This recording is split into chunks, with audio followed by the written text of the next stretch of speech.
నాకు ఇష్టమైన జాషువా గారి గురించి. జాషువా గారు నాకు చాలా ఇష్టం. నేను విశ్వనాథుడు నేను 100 గొంతులు ఒక్కటయ్యని జాషువా గారి గురించి ఒకటి ఉండదు.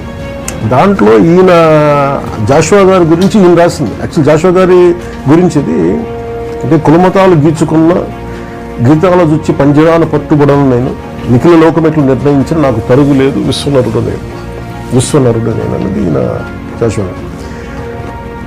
అని విశ్వమానవ కళ్యాణం కోసం ఈ కవిత రాశాను.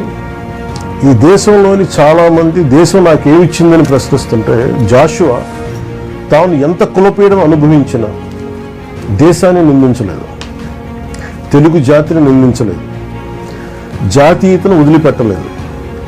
స్పష్టమైన జాతీయ సామాజిక దృక్పథంతోనే కవిత రాశారు. పీడిత జాతులకు సామాజిక న్యాయం కావాలని కోరుకున్నారు. సామాజిక స్పృహతో తన రచనలకు బాధ్యత వహించే ఏ కవి రచయిత అయినా నేల విడిచి సాము చేయడు. తాను పుట్టిన నేల, ఊరు, ప్రాంతం, దేశాన్ని ప్రేమిస్తూనే జాతీయతను హృదయానికి హత్తుకుంటూ రచనలు చేశారు. వాటినే విశ్వజనీనం చేస్తారు.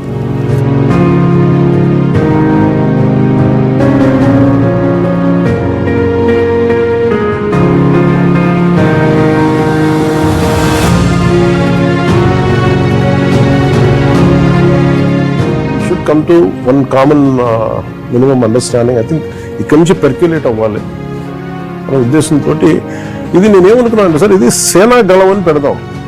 అంటే ఇది ఒక సమతా స్వరం అని సేనా గళం.